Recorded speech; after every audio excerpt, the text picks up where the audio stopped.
नमस्कार। आप देख रहे हैं जलवायु पत्रिका। आज विश्व प्रेस स्वतंत्रता दिवस है। पूरी दुनिया में आज के दिन विश्व प्रेस स्वतंत्रता दिवस मनाया जाता है। विश्व प्रेस स्वतंत्रता दिवस का मकसद यह है कि पूरी दुनिया में सूचना को सरकारी तंत्र से लेकर के आम जनता तक पहुंचाया जाए, या यह कहें कि पूरी दुनिया में जो कुछ घटित हो रहा है, जो भी नई चीज़ें हो रही हैं, किसी घटना के पीछे का विवरण क्या है, वो एक तरह से ज्ञान के साथ, सच्चाई के साथ जनता के सामने प्रस्तुत किया जाए।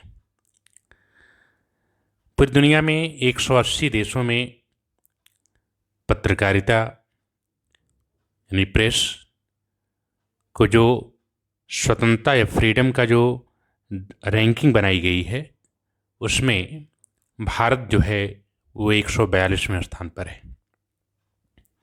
2021 की रैंकिंग के अनुसार 142वें देश पर हिंदुस्तान है और नंबर 1 पर नॉर्वे, नंबर 2 पर फिनलैंड और नंबर 3 पर डेनमार्क है। यानी ये कह सकते हैं कि विश्व का सबसे बड़ा लोकतंत्र होने के बावजूद हम हमारे देश में पत्रकारिता का जो फ्रीडम है, जो स्वतंत्र पत्रकारिता है, वो 142वें स्थान पर है। यानी यह कह सकते हैं कि हमारे इस मुल्क में प्रेस स्वतंत्र नहीं है। कहीं न कहीं जो स्वतंत्र आवाज़ है, जो स्वतंत्र पत्रकारिता है, उस पर सरकारी पहरा लगा हुआ है। कोई व्यक्ति सूचना सही ढंग से लिख नहीं सकता, जो सच है वो जनता के सामने ला नहीं सकता, लाता है तो उसके ऊपर कहीं न कहीं से बंदिशें ज़रूर लग जाएंगी। इसके पीछे रीज़न क्या है?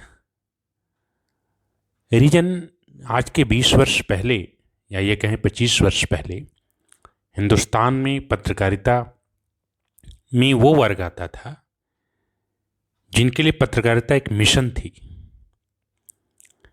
लेकिन सन 2000 के बाद जब से इलेक्ट्रॉनिक मीडिया का उभार हुआ,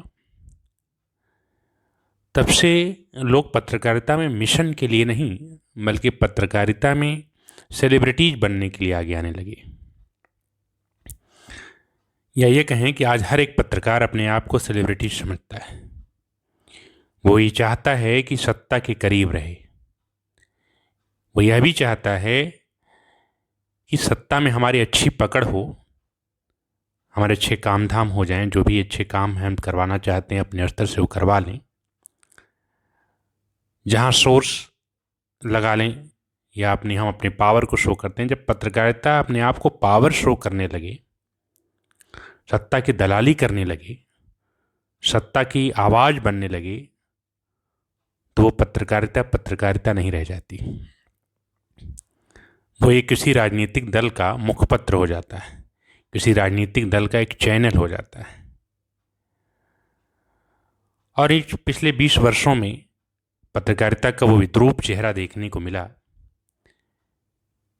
और ख़ासकर 2014 के बाद तो ये विद्रूपता का चेहरा और भी नज़र आने लगा। क्योंकि जो आवाज़ सत्ता के खिलाफ उठती थी, सत्ता की पहरेदारी उसके ऊपर हो जाती थी। उस अखबार से, उस न्यूज़ चैनल से जन सरोकार की पत्रकारिता करने वालों को बाहर का रास्ता दिखाया गया और दिखाया जा रहा है। प्रश्न यह है कि ऐसे दौर में जब हिंदुस्तान में लोकतंत्र हाशिए पर है, जहाँ ये कहा जा रहा है कि एक अघोषित आपातकाल की स्थिति है, जहाँ सत्ता स्वतंत्र आवाज़ को सुनना नहीं चाहती, अपने खिलाफ उठने वाले असहमत की आवाज़ को दबा देती है, अखबारों और न्यूज़ चैनलों पर अपनी स्वतंत्र आवाज़, स्वतंत्र विचार रखने वाले को अपनी नौकरी से हाथ धोना पड़ता है, ऐसे दौर में हम यह कैसे कह सकते हैं कि दुनिया के सबसे बड़े लोकतंत्र हम हैं? कहने को तो लोकतंत्र का चौथा स्तंभ है हम, लेकिन इस लोकतंत्र में जो सत्ता की दलाली करेगा, जो सत्ता की बात करेगा, जो सत्ता की प्रवक्ता की तरह रहेगा, वो बड़ा सेलिब्रिटीज है, वो बड़ा पत्रकार है। दूसरी तरफ जब ये कहा जाता है कि पत्रकारिता का अर्थ क्या होता था, एक ज़माने में कहा जाता था कि खींचो न कमान न तलवार निकालो, जब तोप मुकाबिल हो तो अखबार निकालो। खींचो न कमान न तलवार निकालो, जब तोप मुकाबिल हो तो अखबार निकालो। इस ज़माने में जब पत्रकार किसी भी अफसर के चैम्बर में नहीं जाता था, जब बड़े अधिकारियों के पास नहीं जाता था, नेताओं के पास नहीं जाता था, उस वक्त पत्रकारिता का एक नया चेहरा था।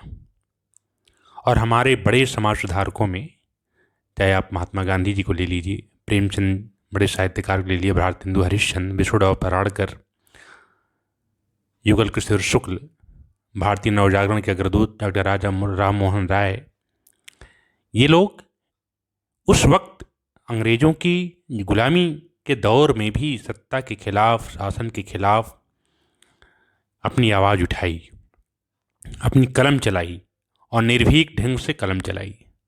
महात्मा गांधी जी एक पत्रकार भी थे। अपनी पत्र पत्रिकाओं के माध्यम से, लेखों के माध्यम से जनता के अंदर जो संचार की भावना पैदा की, वो पत्रकारिता में एक मिसाल है।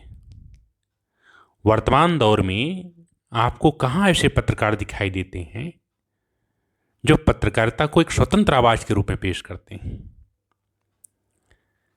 लेकिन पिछले कुछ वर्षों में, 2-4 वर्षों की बात कहें, कि जो मुख्य धारा की मीडिया है, जो बड़े न्यूज़ चैनल और अखबार हैं, जो उद्योगपति घराने से बिलोंग करते हैं,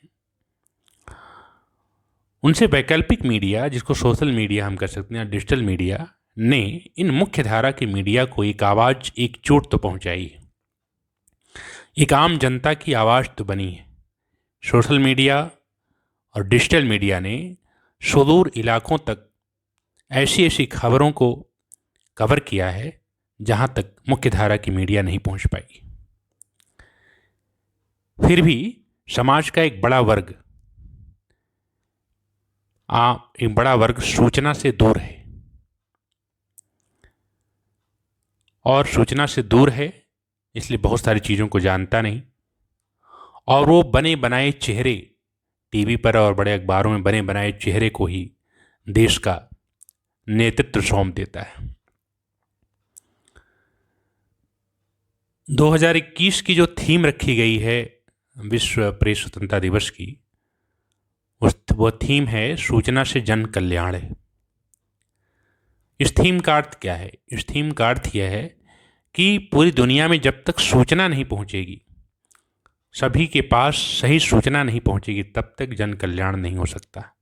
अब इस कोरोना के दौर में देख लीजिए, सोशल मीडिया, डिजिटल मीडिया ने एक हद तक लोगों तक पहुंच बनाई है।